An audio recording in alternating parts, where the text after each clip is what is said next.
Irmãos queridos, vamos ler Tiago capítulo 1, versos 12 ao 15. Quem deseja acompanhar a série de mensagens sobre batalha espiritual, baixa um pouquinho, Marcos, aqui. Você pode encontrá-la no canal da igreja, as outras mensagens acerca desse tema. Mas eu confesso a vocês que para mim é muito difícil, porque às vezes, como agora, por exemplo, né? São 2 minutos para as 10 da manhã. E eu tenho que falar isso aqui até 10h30. É muito difícil. Um tema profundíssimo, com tempo limitado. E eu estou orando a Deus para Deus abrir o coração de vocês, para vocês entenderem que passar 10 minutos até meia hora na presença de Deus é melhor do que maratonar uma série. Mesmo que seja The Chosen. Mesmo que seja. Bem-aventurado o homem que suporta com perseverança a provação. Porque depois de ter sido aprovado, receberá a coroa da vida, a qual o Senhor prometeu aos que o amam. Ninguém, ao ser tentado, diga, sou tentado por Deus. Porque Deus não pode ser tentado pelo mal, e Ele mesmo a ninguém tenta. Ao contrário, cada um é tentado pela sua própria cobiça, quando esta o atrai e seduz. Então, a cobiça, depois de haver concebido, dá à luz o pecado. E o pecado, uma vez consumado, gera a morte. Que eu diminua e o Senhor cresça. Na última sexta, passamos aqui umas quase 3 horas de oração com os homens da igreja. Foram 50 homens. 50 homens, irmãos. 50 homens. Orando de joelhos e chorando na presença do Senhor. O nosso lema especial é homens de joelhos, famílias de pé. Foi um tempo muito precioso de oração. Breve nós teremos mais. Quando nós falamos de batalha espiritual hoje, eu tenho certeza que eu não vou concluir essa reflexão hoje. Isso dificulta um pouco, porque a gente fica cortando a compreensão, mas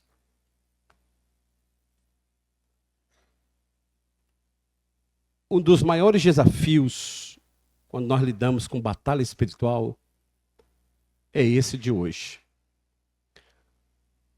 Os 2 primeiros versos, eles falam a respeito da capacidade do homem, do servo de Deus, de suportar as lutas e as adversidades. Ele vai falar isso sobre adversidades. Ele diz: bem-aventurado o homem que suporta com perseverança a provação. Então, só o homem de Deus, só o servo de Deus pode suportar a tentação. Mais ninguém. Mais ninguém. Óbvio que isso aí está relacionado a uma vida com Deus. Se esse homem, se essa vida não tiver ligada a Deus, não suporta. A primeira coisa que ele faz é desistir e começar a fazer os seguintes comentários: Deus não existe. Não é possível, porque eu estou passando tanta luta. Entretanto, depois que ele é aprovado, ele é aprovado. E depois de aprovado, ele então é coroado. E isso é porque o Senhor prometeu. Então a promessa de Deus na nossa vida, de benesses, não se iluda, irmãos. A promessa de Deus na nossa vida, de coisas boas, ela inclui provação. Provação. Entretanto, ele vai dizer que esse homem provado, ele deve suportar. E ele suporta. E qual é o benefício para ele? Número 1, ele é bem-aventurado. Então ele é bem-aventurado porque ele suporta.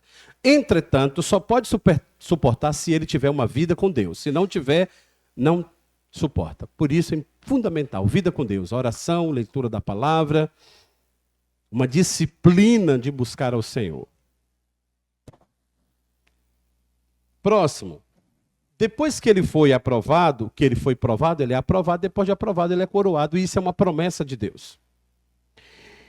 O verso de número 13, portanto, diz: não se iluda, o verso 13, ele diz: não se iluda. Ninguém ao ser tentado pode dizer: Deus está me tentando. Porque Deus não pode ser tentado pelo mal e também ele não tenta ninguém.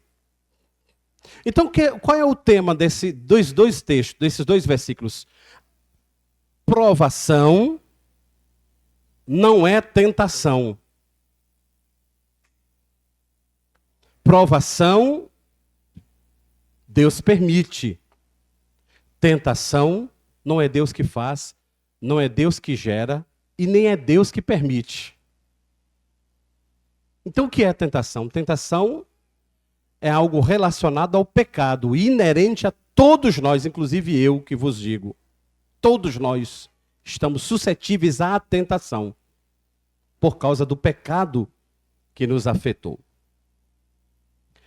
Provação, Deus prova, com a intenção de aprovar e de coroar.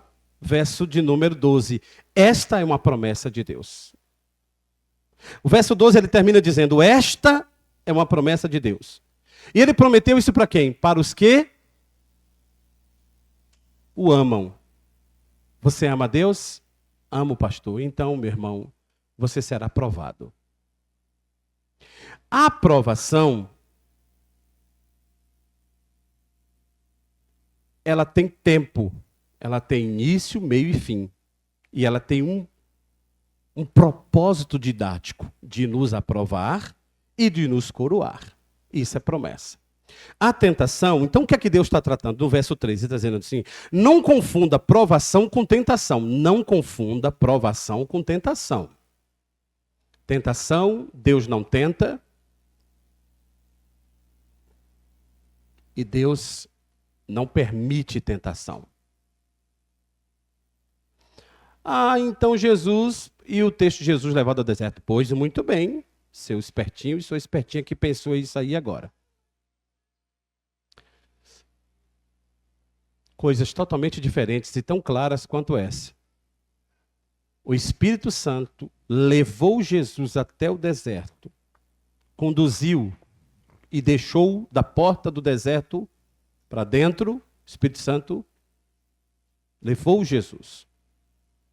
O texto diz que para ser tentado pelo diabo, não por Deus. Ora, então Deus não permite ser tentado? Jesus precisava passar por aquilo, por uma questão simples espiritual.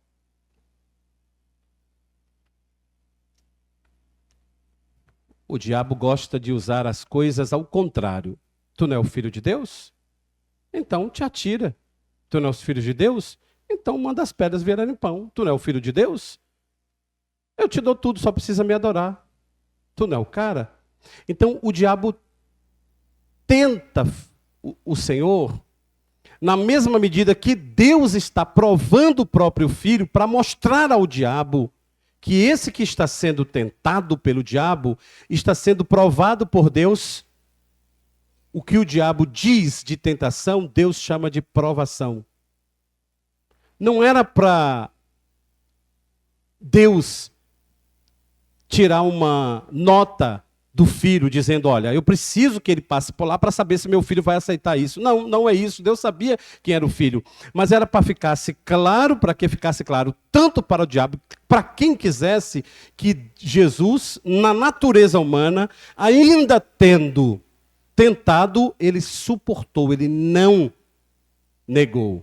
Por que ele suporta? Porque em Cristo não há pecado. O que leva nós, homens e mulheres, a caírem no pecado, a cairmos no pecado, é a diferença de nós para Cristo. Cristo não tinha, a cair na tentação, aliás, é que Cristo não tinha pecado e nós somos pecadores. Então Deus está dizendo para nós, não confunda provação com tentação. Provação gera aprovação, que gera coroa. E isso é um processo meu com aqueles que me amam. Entretanto, não diga que a sua prova é uma tentação, porque eu não tento você. E eu não posso ser tentado pelo mal. Deus está dizendo isso. E eu não tento ninguém. Agora, ele vai entrar na área mais difícil, irmãos.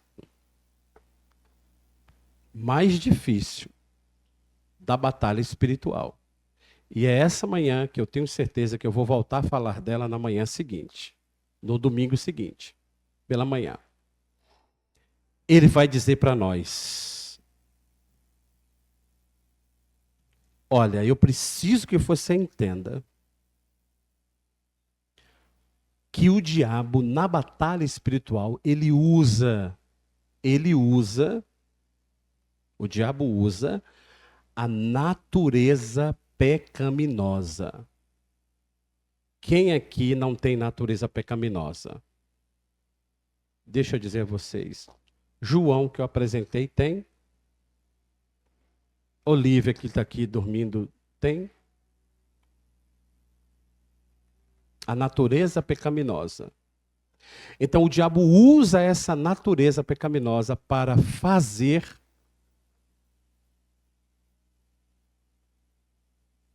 tentações em nós mesmos. Em outras palavras, o assunto batalha espiritual não pode ser compreendido com aquela forma apenas.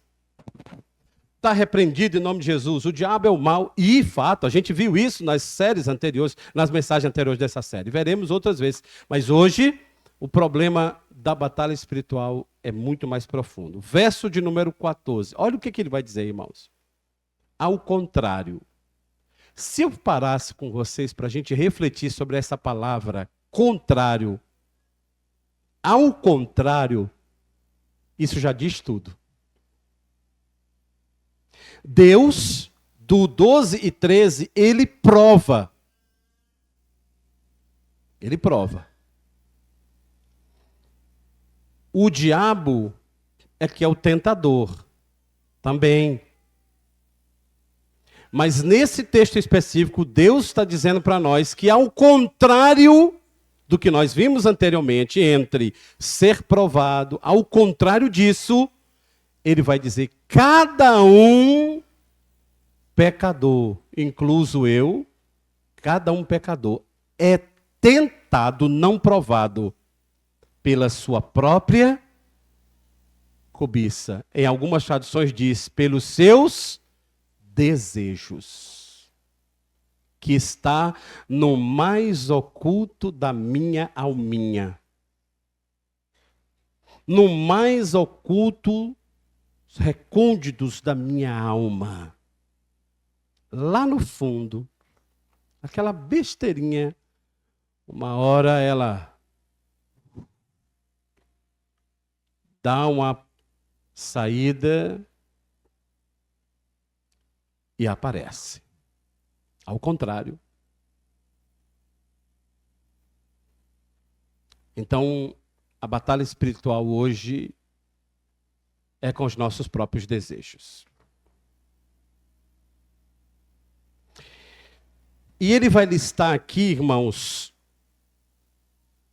4 etapas dessa tentação em nós mesmos. E como isso é gradativo e como isso é perigoso. Primeira etapa, Ele diz: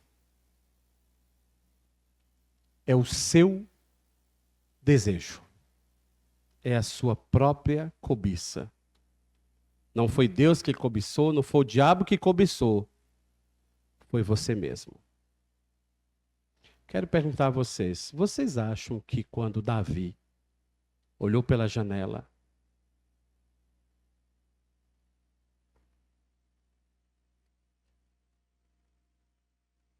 aquilo não era o desejo dele? Foi Satanás que entrou dentro dele, colocou o desejo lá, pois eu lhes digo, aquilo era o coração de Davi. A primeira etapa é o desejo, é a cobiça, porque a cobiça, ela é epitímia, é o desejo, é aquilo que eu quero, é o que nós chamamos de vontade, desejo, eu quero. Então, primeiro você vê e você deseja. Só que isso é o seu próprio, é o nosso próprio. Essa história de batalha espiritual, irmão, só com o diabo, só contra o diabo, é um problema sério, porque aí a gente exime a nossa vida de um problema. Nós nos achamos que não podemos. Que não podemos. Pois podemos. Depois do desejo, o diabo vai fazer algo terrível. Ele diz: quando esta o atrai e o seduz. A palavra atrair e seduzir, elas são originalmente o significado de engano. Então, primeiro a gente olha e segundo a gente é enganado. É enganado. Literalmente é enganado. Quando você assiste o Príncipe Cáspia nas Crônicas de Nárnia, no episódio, é impressionante quando um anão aparece e chama o Príncipe Cáspia e diz a ele: olha, tem uma outra forma de vencer a batalha. Ele diz: deixa eu te mostrar. O coração do Príncipe Cáspia tem o desejo de vencer, de matar o tio, usurpador do trono. Ele tem o desejo. Só que o anão chamam até a câmara, onde agora é uma espécie de santuário ao Aslan, ao leão teoricamente morto, não é? E ele mostra a mesa de pedra quebrada, ele diz assim: o que eu vou te mostrar agora é uma força muito poderosa, tão poderosa que até o próprio Atlas tem medo dela. Olha que coisa. Então o príncipe se vê atraído por aquilo. Poxa, se o grande leão Atlas, que é o poderoso, teve medo desse poder, então eu vou usar esse poder a meu favor. Ele é atraído. E ele é seduzido, e ele faz uma evocação das trevas. E vem dois agentes, uma bruxa terrível e um lobo voraz. E eles querem ressuscitar a rainha branca para poder voltar ao mundo. E o príncipe está sendo seduzido pela rainha. Uma voz mansa, uma voz bonitinha. A atração, ela só pode vir depois do desejo. Ele desejava o poder. Agora ele está sendo atraído. E naquela cena terrível do filme, ele já está quase fazendo uma aliança. A bruxa lhe corta o punho com sangue. E quando ele está próximo de tocar, chega, portanto, o rei Pedro, os outros três, não é? E aí eles pelejam para que não haja aquela sedução. Só que a rainha má agora sai do príncipe Cáspia e se direciona ao Pedro. E ele está sendo seduzido também pela rainha. Era preciso que alguém fosse por trás e destruísse todo aquele aparato das trevas. Ora, irmãos, não é assim que o diabo faz conosco? A nossa natureza pecaminosa, ele usa essa natureza na batalha espiritual. Ele usa. Primeiro, ele apresenta a cobiça, o desejo. Você pode, você quer, é seu. Não foi isso que o diabo diz a Eva? Olha, você pode ter conhecimento igual a Deus. Você pode. Isso vai te igualar, menina. Quem disse que não pode? Pode. Então, diz o texto que ela viu e desejou, porque o fruto era bonito, palatável. Depois ela foi seduzida, porque o diabo atrai, o diabo seduz. Mas primeiro o desejo foi nosso. Mas o desejo nasce daquilo que a gente é atraído. E essa natureza está em todos nós. E aí ele parte para as duas últimas etapas desta sequência. Ele diz: agora que eu fui atraído, ele diz, terrivelmente, verso de número 15, aí nós estamos perdendo a batalha. A cobiça, que foi o desejo, que me levou à atração daquele negócio. Essa cobiça que me fez desejar, que me atraiu, ela começa a ser gerada. E depois de gerado, ela precisa nascer. Ela dá a luz ao filho chamado pecado. A natureza pecaminosa está em nós. E o diabo usa isso. O que é que Deus está dizendo para nós? Ele só não pode usar isso cujos filhos são bem-aventurados. Versos 12 e 13 ele diz, são bem-aventurados. Por quê? Porque eu amo esses meninos. E o que significa? Você quer fazer o que todo mundo faz. Porque você tem vontade de fazer o que todo mundo faz. Só que aí você sabe que isso, no verso 15, está gerando um pecado. E ele está quase nascendo. E para você não viver isso, você diz, meu Deus, como é difícil ter que impedir o meu desejo, a minha vontade. Aí você volta para o verso 12 e 13, quando você ouve de Deus. Você está sendo provado a não aceitar. A tentação é do seu próprio desejo, mas o não aceitar é a sua aprovação. Eu vou explicar. Nós estamos lá em casa, 2 semanas, completarão agora a quarta próxima, de uma dieta necessária. Uma retomada de atividades físicas, etc. e tal. A primeira etapa da dieta consistia em 0 açúcar, nada de glúten e não podia comer carne vermelha. Então, era uma semana comendo frango, sem pão, sem bolo, sem açúcar, sem nada. Café da manhã, ovo. No outro dia, café da manhã, omelete de ovo. No outro dia, ovo com omelete. No outro dia, ovo frito, cozido com omelete e ovo. E por aí vai. Imagina você chegar numa época dessa, na casa de alguém, ou no ITEL, ou no curso Moisés, e ver aquele arroz com piqui e carne dentro do arroz com piqui. E você não poder comer aquilo, porque você está num propósito de uma dieta que não pode ser quebrada. Perfeito? Você tem desejo, irmã Cida, de comer aquele arroz com piqui. Aliás, irmãos, o melhor piqui do Brasil é de Montes Claros.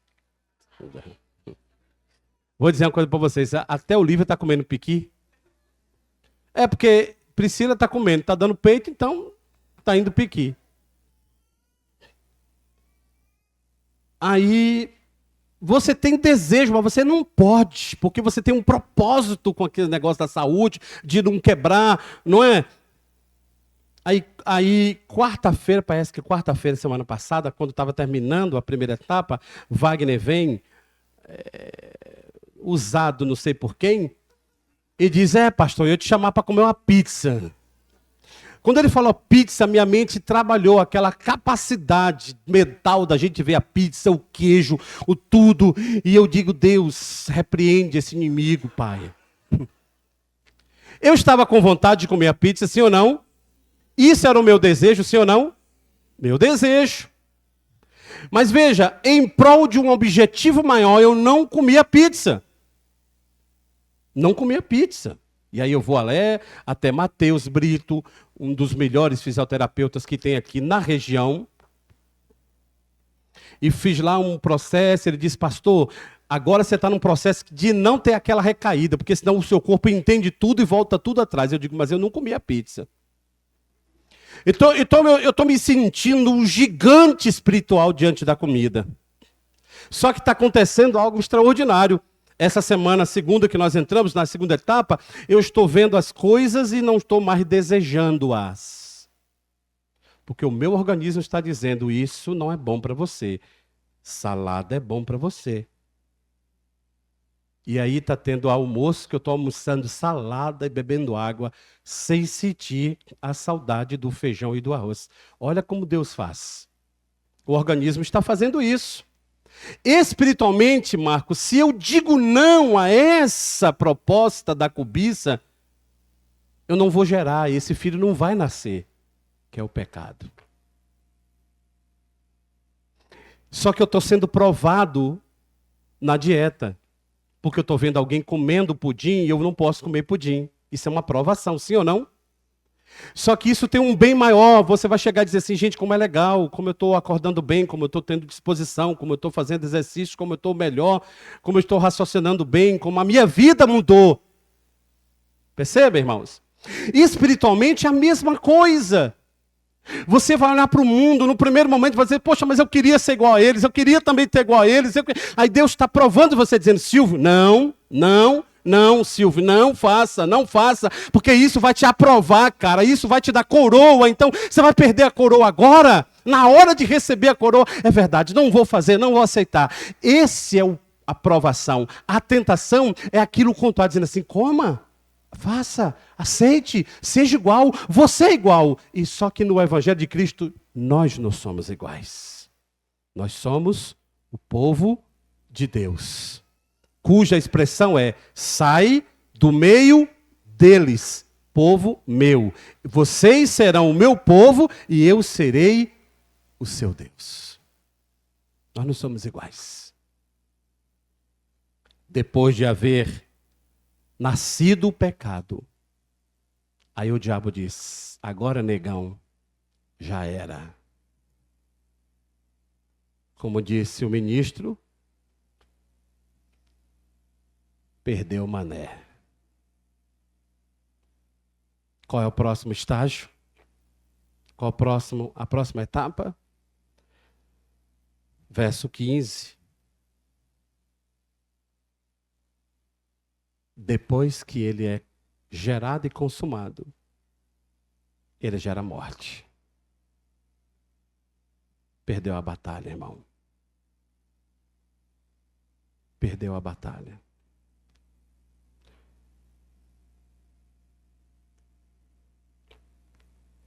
Se ontem à noite, no chá dos casais, que aliás, teve muitos casais, e ainda precisa ter mais,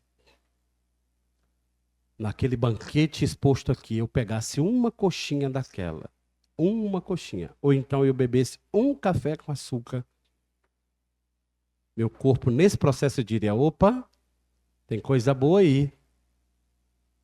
Vamos eliminar o que está sendo duro para nós e vamos pegar o que é mais fácil. Eu precisaria voltar de novo para a primeira etapa. Apenas um detalhe muda as circunstâncias. Na batalha espiritual, nós temos que compreender isso com toda clareza. O diabo às vezes engana a gente até nisso. Atira só em mim, esqueça você. Agora, mantenha seu desejo firme, seja seduzido e atraído, Espere o tempo da gestação desse negócio ficar pronto dentro de você. Ficou pronto, agora a gente vai parir o pecado. Pariu, agora coma ele, consuma isso. E depois eu te entrego o atestado de óbito. A nossa alegria, a nossa única saída nisso tudo é que Deus tem algo extraordinário para nós. Efésios capítulo 2, verso 5, a seguir. Quando nós estávamos mortos, meu caro Marcos, eu não sei se é Marcos Tonassi, é Tonassi, acertei. Viu? Estou de olho.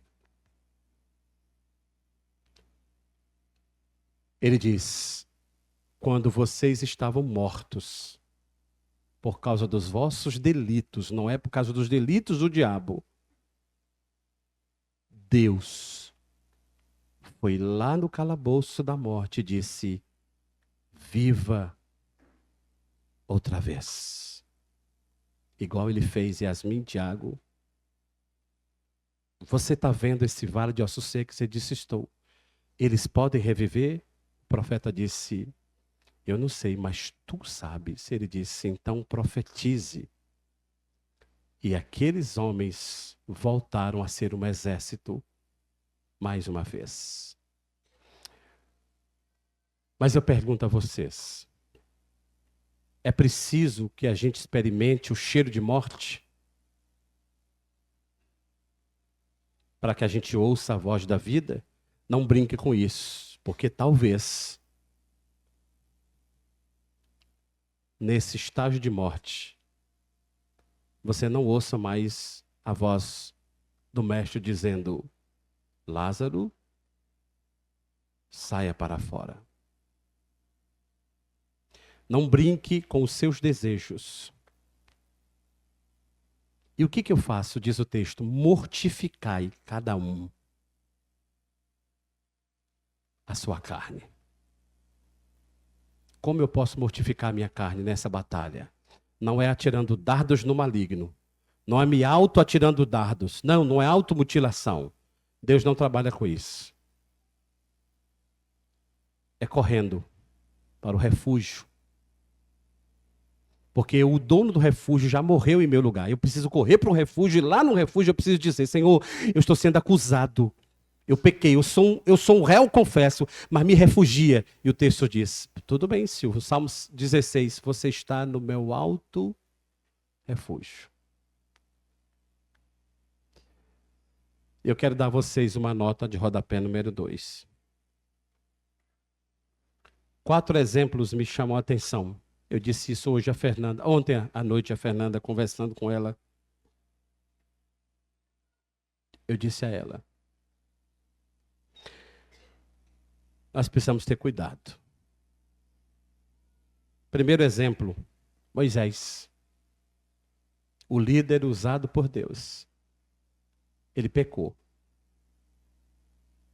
Quando ele feriu a rocha. Aquele era o desejo de Moisés.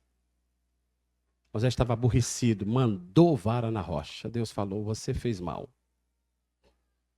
Ele era um homem de Deus. Segundo exemplo, Sansão, o homem escolhido de Deus. Em Juízes 16, Sansão caiu na sedução da Dalila. Terceiro exemplo,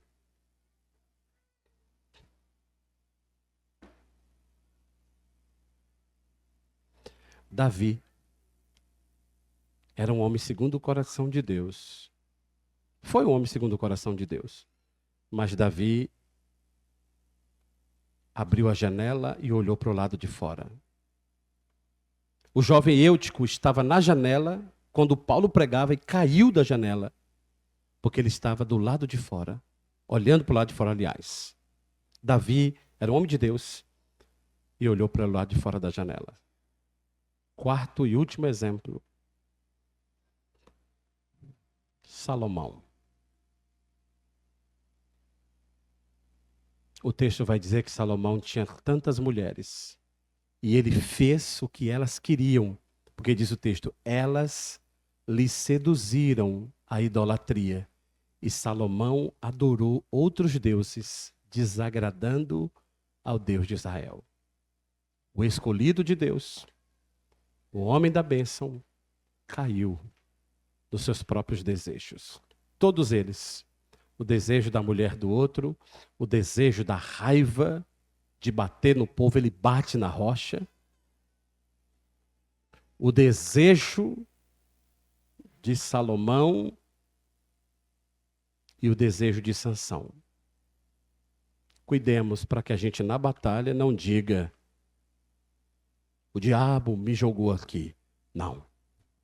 Segundo Tiago, capítulo 1, versículo 14, ele diz: os seus próprios desejos. Cuidemos para que a gente não fique com os nossos olhos naquilo que não é da parte de Deus. Poderíamos encerrar cantando aquela musiquinha. Cuidado, olhinho no que vê. Que Deus nos ajude. A resposta para isso tudo está: amar ao Senhor.